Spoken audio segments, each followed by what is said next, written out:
Kakampi ng bayan. Kasangga ng masa. Kapanalig ng batas at hustisya. Attorney Danny Con. Abogado de Campanilla. Naku, magandang gabi po muli sa inyong lahat. Kung kahit na nasaan pa kayo, whether dito lang kayo sa Quezon City, sa Metro Manila, sa probinsya, sa Visayas, sa Mindanao o sa ibang bansa man. Maraming salamat mga kababayan at nanonood po kayo sa amin. Maraming salamat po muli sa inyong pagsama sa amin ngayong gabi. Handa na naman po tayo sa isang gabi ng mga usapang kapupulutan ng aral, na makabuluhan, minsan nakakagulat. Pero siguradong makakatulong po sa ating pang-araw-araw na buhay. Ako po si Attorney Gabby Concepcion. At ito ang programa nating Attorney Danny Con, Abogado de Campanilla. Ikaw yun. Oo nga. Ako nga. So, magandang gabi sa'yo, sweetheart. At sa ating mga kababayan, kasama ko po ang Mrs. Ano na naman ang sasabihin mo? Mrs. Abogada de Campanilla. At sa inyong lahat, magandang gabi po. Ay, batiin mo syempre.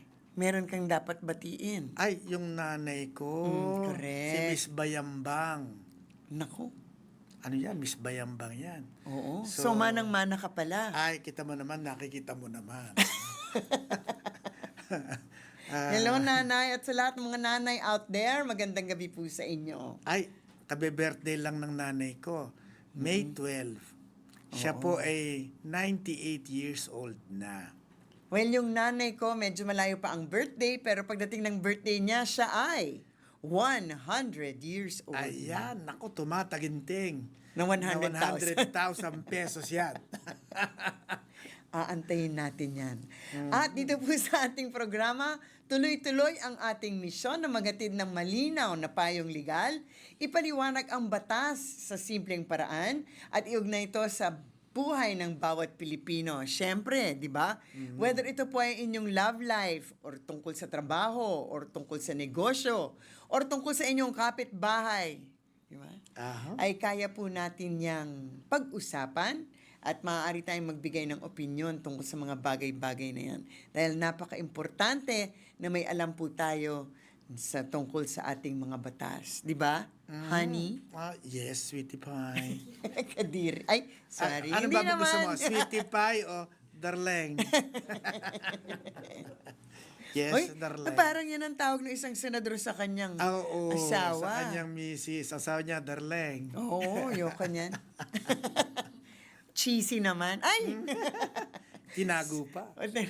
So makisali po kayo sa ating usapan. Bukas ang ating himpilan para sa mga katanungang legal at usaping batas. Tumawag lang sa mga number na makikita nyo po sa inyong mga screen.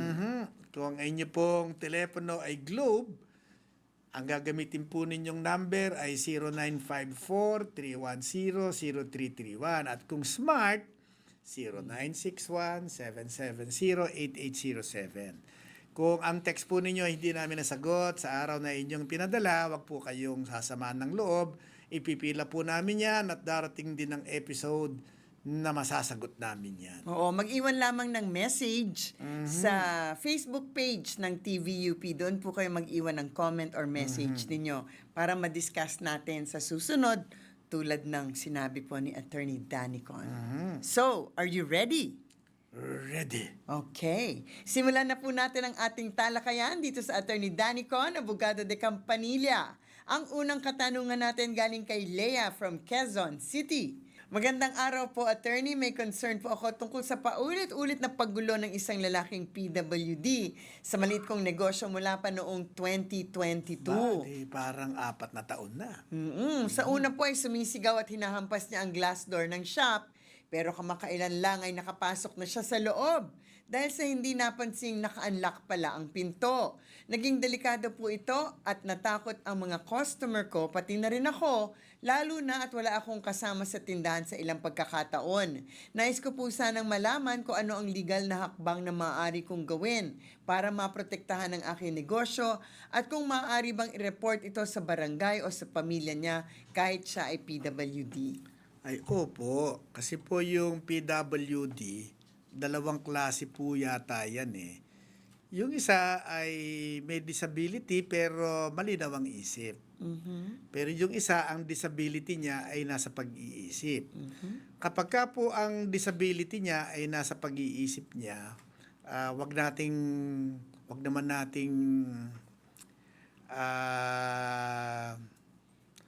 I-discriminate? Hindi, wag naman nating isisi doon sa PWD dahil nga hindi sapat ang katinuan ng isip. Sisisihin po natin yung mga guardian niya. Kasi kung di sapat ang katinuan, dapat yan ay may legal guardian. Ngayon, sila ang ating irereklamo. Para nang sa ganon, ang pagbabantay nila ay pagbutihin pa para hindi naman siya makapasok doon sa business ninyo at manggulo. Pero kung siya po mismo, ang disability lang hindi naman wala sa katinuan ng isip, kundi physical lamang, ay siya mismo ang irereklamo natin. Oo. Yung pagiging PWD naman, hindi naman Opo. excuse para gumawa ng kalokohan. Gumawa ng ganito. Opo. Ngayon, halimbawa ng pumasok at tawag kayo agad sa pulis. Para po yung pulis o yung barangay. Para po rumesponde agad sila, pumunta agad sila ron at para sila ang maglabas mula sa inyong tindahan sa PWD. Kasi po, wag ninyong sasaktan o wag po ninyong pupwersahin na lumabas. Naku, kayo naman ang makakasuhan. Ay, kakasuhan po kayo ng physical injuries kung nagkaroon ng physical injuries yung PWD o kakasuhan kayo ng coercion kung hindi po naman nagkaroon ng physical injuries pero pinwersa ninyong lumabas. Mas maganda po na huwag nating ilagay sa ating mga kamayang batas kung nakapasok po doon, sabihan ninyo na lumabas, pero kung ayaw lumabas sa pakiusap, ay huwag po ninyong puwersahin. Tawag agad kayo sa pulis. Pulis, siguro dapat kayong palang kunin na ninyo yung hotline ng police station na malapit sa inyo at yung pong telepono ng barangay para sila po agad yung pumunta at rumisponde doon sa kaguluhan na ginagawa ng PWD. Correct. Oo, hindi naman excuse yun, di ba? Hindi naman excuse ang pagiging PWD para ng kapwa. Nanakit. Manakit.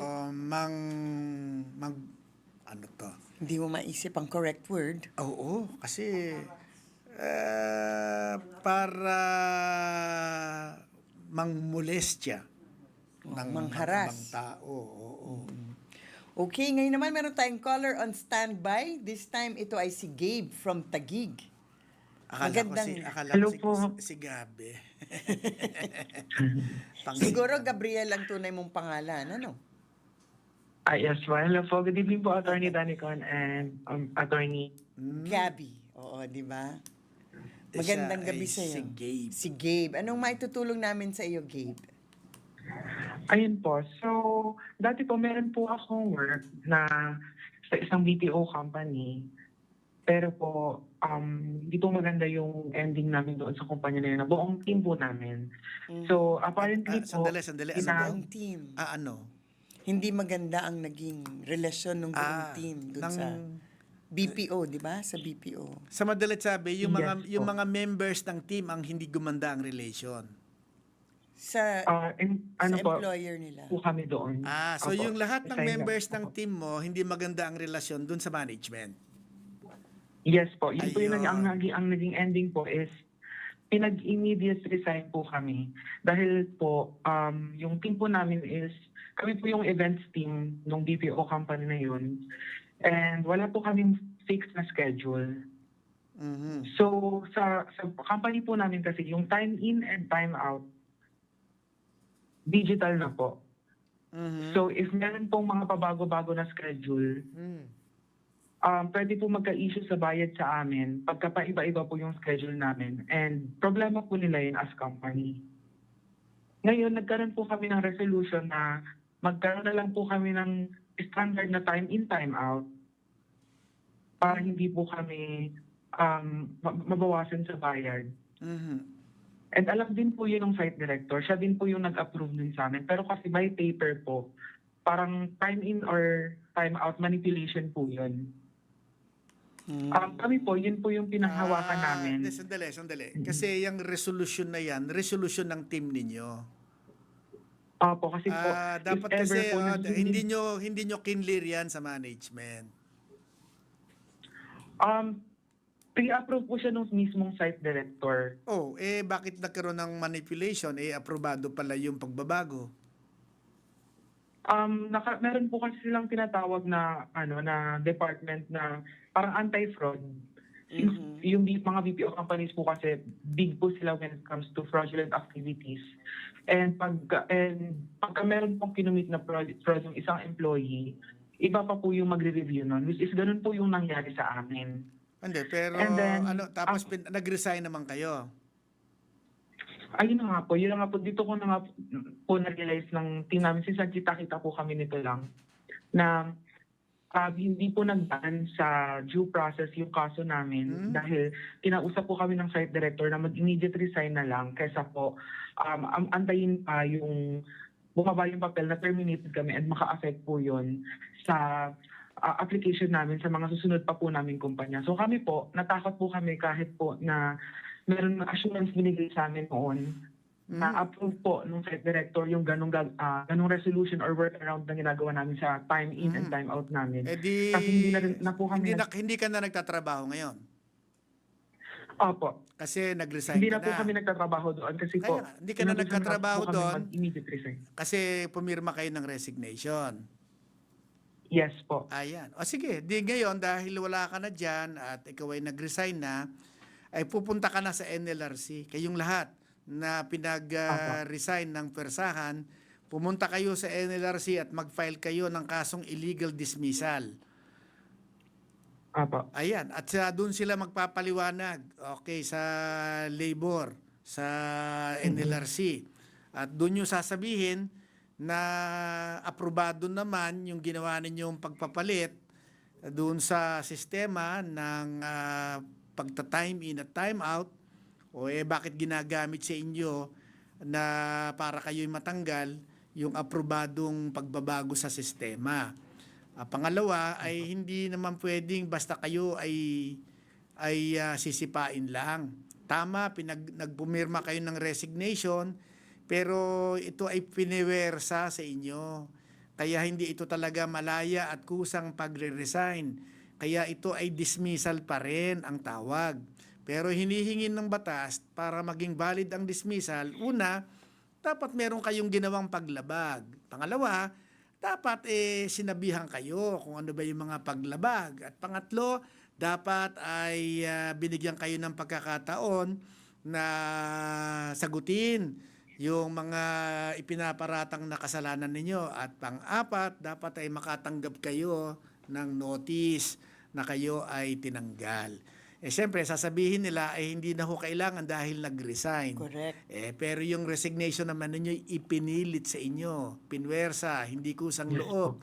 Kaya, diretso na kayo sa NLRC. Pero meron ba kayong ebidensya na alam nung site director na parang inaprubahan yung sistema na yan? Ayun nga po, hindi rin po masabi ng manager namin. Pero ang next question ko pa po sana if ever dyan is, a year ago na po kasi ito nangyari. Valid pa rin po kaya ito ilapit sa NLRC? Ay, kasi yes, kasi ngayon lang kayo tinanggal di ba? O last A year pa. ago na po. Hindi, okay lang yun. Kung 1 year lang, okay lang yun. Pero mas maganda kung sama-sama kayo na magsasampa ng kaso for illegal dismissal sa NLRC. Kasi kung marami kayo, parang your word against theirs di ba? Kung sinasabi nyo na inaprubahan ho yan kasi nagkaroon ng problema, Inaprubahan ho yan. Kaya nga kaming lahat, ginawa namin eh. At kaya nga kaming lahat ay sinabihan nila na may naging kasalanan at pinag-resign. Okay, kaya lalakas yung kaso ninyo kung marami kayong sama-sama na magrereklamo.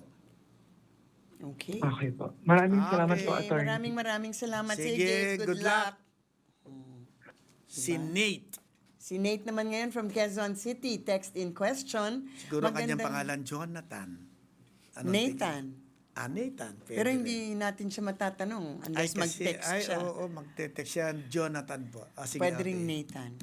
So, magandang gabi po, attorney. May concern po ako tungkol sa clearance ng partner ko sa university na withhold ng student org president dahil sa hindi pagbayad ng ilang blockmates ng org fees. Kahit may proof po siya na nag-remind sa kanila, hindi sila nagbayad kaya napilitan siyang sagutin muna ang fees para lang makakuha ng clearance at makapag-graduate. Ngayon po ay worried kami kung mababawi pa ang perang nailabas niya dahil mukhang hindi rin seryoso ang ilang blockmates sa pagbabayad. Nais ko po sanang malaman kung may legal bang hakbang tulad ng pag-file ng blotter sa barangay laban sa blockmates at kung pwede rin bang isama ang professor or org officer sa reklamo kung hindi sila tumulong ma-resolve ito. Alam mo yan, ayaw bigyan ng clearance yung kaibigan ng ating texter. Kasi siya daw ay presidente ng isang org sa eskwelahan at meron pang hindi bayad na fees yung organization sa school. So ang ginawa nitong presidente, In advance niya. Napaka-efficient ng presidente na to. In advance niya. Para makagraduate na siya, para maklear Correct. siya at makagraduate na siya. Kaya lang, siyempre, nung kinokolekta na niya dun sa mga miyembro, parang ayaw Ayaw na na. magbayad. Ngayon, pwede ba niyang pwede ba niyang habulin? Kasi ang tingin ko maliit yung halagi kaya hindi ko naman maia-advise sa kanya na pumunta ka sa abogado. Kasi nga maliit lang yung kinokolekta mo rito. Pero ang sa akin, ang tamang baka mas mabilis kung doon ka sa university magrereklamo. Eh kung nag-graduate na silang lahat. Hindi, bukang siya lang ang graduate. Nag-graduate? Kasi kaya siya lang ang nangangailangan ng clearance. So, di reklamo mo yung mga blackmates mo na nandun pa sa university. Para sa ganon, yung university naman ang mag-enforce doon sa mga estudyante na ito. Ngayon, pwede bang isama yung teacher yung teacher advisor? Okay, palagay ko, di isama mo na rin para tumulong siya. Ngayon, blatter. Yung pong blatter kasi, mabuti kung sila'y isang barangay nakatira. Pwede niyang ipablatter. Pero yung blatter lang yun. Malalagay lang doon na may nagreklamo, pero wala pong uusod na investigasyon, wala pong masisimulan na na aksyon para po sila ay mapilit na magbayad kung blatter lang ang gagawin natin. Correct. Maski nga sa presinto ng pulis nyo ipablatter yan, doon naman sa presinto, lahat naman ng blatter tinatanggap doon. Kasi yan po ay katunayan lamang na merong pumunta sa presinto, nagreklamo at isinulat yung reklamo niya doon sa blatter. Pero hindi mo nag-blatter kayo, ay merong masisimulang pag-iimbestigasyon, wala pong masisimulang kaso, wala pong masisimulang legal proceeding, wala pong masisimulan. Blatter hanggang blatter lang po yun. At yung pong blatter, kadalasan ay hindi naman ginagamit, ang alam ko hindi ginagamit, sa paghihingi ng police clearance. Kasi yung iba akala nila, pag kami naka-blatter, hindi mabibigyan ng police clearance dahil dun sa blatter. Hindi po lahat ng naka-blatter ay ginagawang dahilan para i-withhold ang police clearance. Kadalasan, hindi nga nila alam kung ano yung nasa blatter. Correct. Makapal po yun. Okay, pero may mga police na minsan nakakaalam, minsan i-withhold at may blatter ho yan. Yes, meron na ako na-encounter na ganong kaso. Kaya ano po, ang magandang dahilan, ang paraan, ano po ba kaya ang magandang paraan para makolekta nyo uli yan? Doon po ang Sa remedyo nyo, university. nandun sa university at sa pakikipagtulungan ng mga opisyal ngayon nung organisasyon. Opo. Okay. O, maraming salamat sa inyong. Thank you very much for that answer. You're welcome, Sweetie Pie. Ano ba? Kung Sweetie Pie, attorney naman ako. Pag nandito. Ay. Ano? Ano kaya? Sweet attorney. Diba? Parang ang sagwanan dating. Eh, itakal na lang tong question galing kay Noel. Sige. Noel, naku, babae yan. Noel. Oo, kasi Kasi- Noelle. Oo. Pagka may huling E sa dulo, French na feminine. Ayan. Parang yung Gabriela, pag French ay Gabriel. Gabriel. Diba? Ito ay si Noel. So magandang araw po, attorney. May housing loan po ako sa Bank A at regular po ako nagbabayad ng amortization sa loob ng... Again, meron siyang loan. With Bank A. Okay.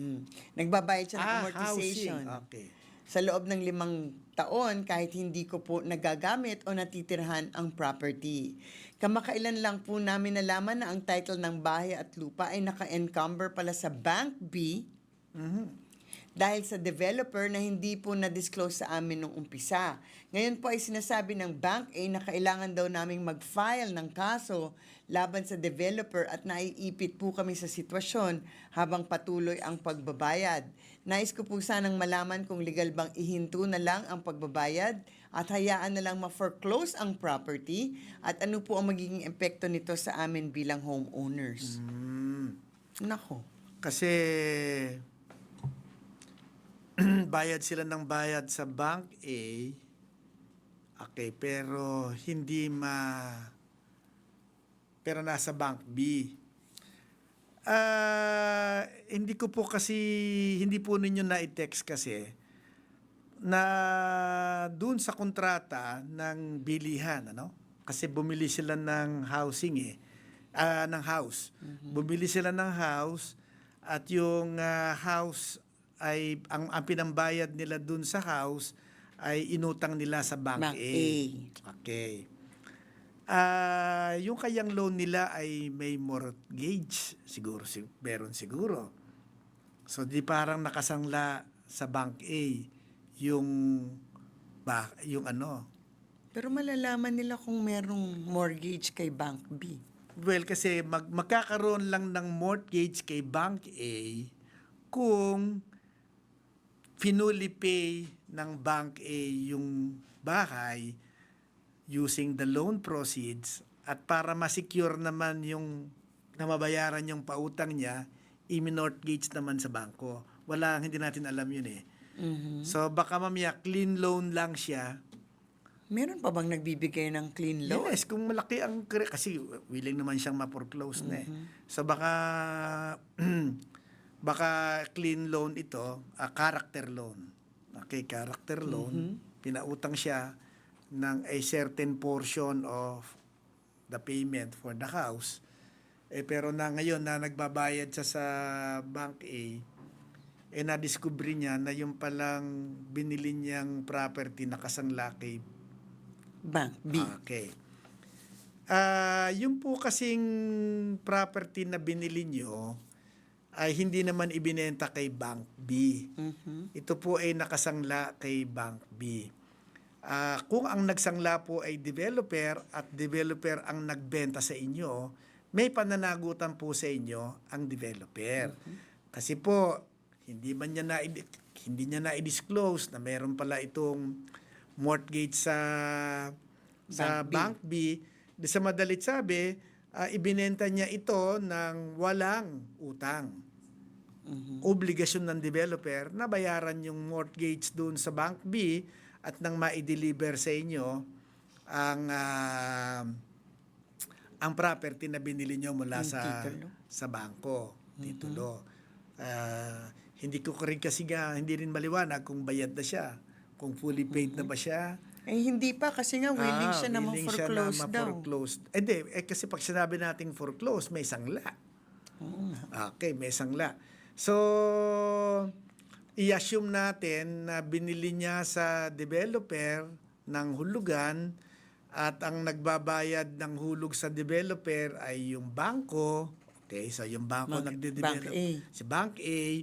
At ito namang si developer ay isinangla sa Bank B. Okay. Pero kung meron po kayong contract of sale mula sa developer, ay cargo po ng developer na bayaran si Bank B. At kapag hindi po niya na i-deliver sa inyo ang titulo ng property na binili nyo, matapos pong mabayaran ng buo ito sa mga hulog ninyo, idedemanda po natin ang developer ng stapa. Na-develop natin siya ng stapa. Pero ang sinisip niya, naku, attorney, magdedemanda pa ako, baka pwede, pa-foreclose ko na lang. Baka hindi niya Ay, alam choice kung ano naman bang, nila yon. Pero baka hindi niya alam kung anong effect ng foreclosure. Sabi niya, maapektuhan ba ang right niya as a homeowner? Pag ma-foreclose Pero ang ang sabi niya property. kasi hindi naman doon niya ginamit yung property. Hindi nga, pero dun sa huling question niya, nakalagay na maa-affect ba ang rights namin bilang isang homeowner Oh, ano po ang magiging epekto nito sa amin bilang homeowners?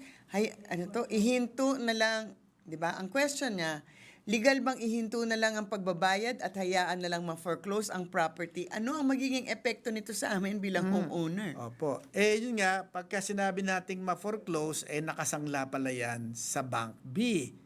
Bank B ang magpo-foreclose. Hindi naman kayo nagbabayad sa Bank B. Ang nagbabayad sa Bank B ay yung developer dahil siya ang nangutang sa Bank B. Okay, kung kayo po ay ipo-foreclose, bago mangyari yon, magdedemanda na tayo. Kasi ibinenta sa inyo, may obligasyon ng developer na bayaran niya at matubos ang isinangla niyang bahay na ibinenta naman sa inyo. Kasi po ito normal na transaksyon ng isang developer na yung kanyang gagamiting fund para po i-develop ang isang property ay uutangin niya sa bangko at yung bangko na nag-provide ng pondo para ma-develop ang isang ari-arian para maitayo ang bahay ay isasangla naman sa kanya. Pag ito po ay talagang inaalaw po na ibenta ito ng developer, nang sa ganon, yun namang pinagbilhan niya doon sa property ibinenta niya, ang gagamitin niyang pangtubos doon sa bangko na pinagsanglaan niya. Okay, so allowed po itong transaksyon na ito. So magbayad lang kayo doon sa Bank A. Wala naman siyang sinabing hindi nababayaran yung Bank B. Ang nasabi lang, ang na-discover lang nila na ito pala ay nakasangla sa Bank B. Di ba? Pero hindi naman sinabi na pino-foreclose na ng Bank B. Sabi, wag na daw magbayad at hayaan na lang ma-foreclose. Pag hindi po kayo nagbayad, hindi po foreclosure ang aabutin nyo. Kakansilahin po ang sale. Kakansilahin ng developer yung sale at kung kayo'y nakatira na ngayon dyan, babawiin sa inyo yung unit kung saan kayo ay paano kung mag-foreclose si Bank B? Ay, yun na nga. Kung si Bank B naman ang magpo-foreclose, okay, didemanda siyempre natin si developer, wala naman pambayad si developer, ay talagang yung Bank B naman, dahil may sangla sa kanya, may karapatan siyang mag-foreclose. So, maapektuhan ang kanyang karapatan. Maapektuhan yung karapatan ninyo pag nag-foreclose yung Bank B. B. Ang tingin ko, wala namang sangla kay Bank A. Mukhang wala namang sanla kay Bank A. Okay. So, medyo masalimuot ang problema Salimuot niya. ang problema niya. Okay. Naku, napakahaba naman yata ng Ayan. diskusyon natin ngayon. It's Oo time. nga, time na. It's time for dinner. Time na para maghapunan. Oo. Kami, late po kami maghapunan. Bakit? Kasi alas 8 ba tayo natatapos? Alas 8? Hindi. 7:30. Ay, tama, Tayo ang 7. kumakain ng alas 8 pa Ay, oo, usually. oo. Kasi inaantay ko pa siyang makauwi. Galing dito. Di bago makauwi, mga alas 8 na. Ayun. So ngayon, kumain na lang tayo sa labas. Since pareho naman tayo magkasama, no? Sige, di sabihan natin yung ating maid, maglabas ka ng lamesa doon sa garden.